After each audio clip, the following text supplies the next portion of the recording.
Hello, my name is Crystal, and this is my daughter, Kimberly, and she is 5 years old. Our story is that Kimberly was born with a hole in her heart. It was called a VSD, and we found out when she was 2 days old and immediately had to go see a cardiologist.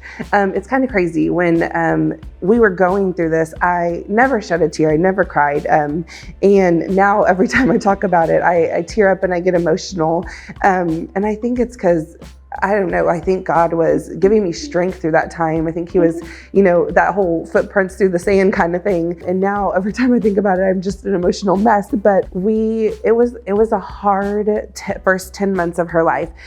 She wasn't gaining weight. She wasn't eating, drinking a bottle, like a 4-ounce bottle would take over an hour. And so it was just because her heart was working overtime to try to compensate for the hole that was in her heart.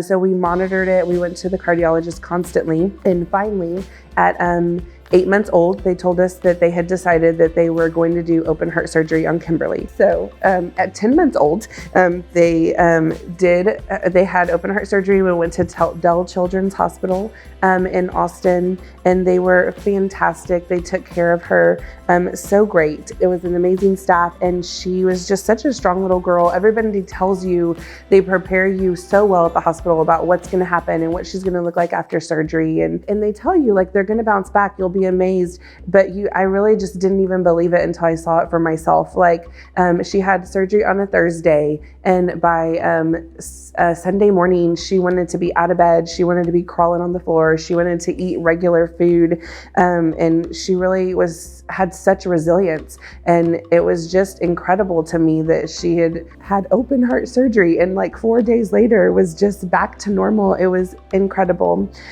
We wanted to share our story because Kimberly goes through phases where she asks about her scar and where she gets it from. She was too young to remember. I know if she gets older, that's something that girls can get self-conscious about. And so I want her to remember that her scar is beautiful, and that it is her story, and that it tells the world that she's a bold and brave little girl, and that we are so proud of her. And so, are you ready, Kimberly? What are you going to say? Ready? Together? I am beautiful. This is me.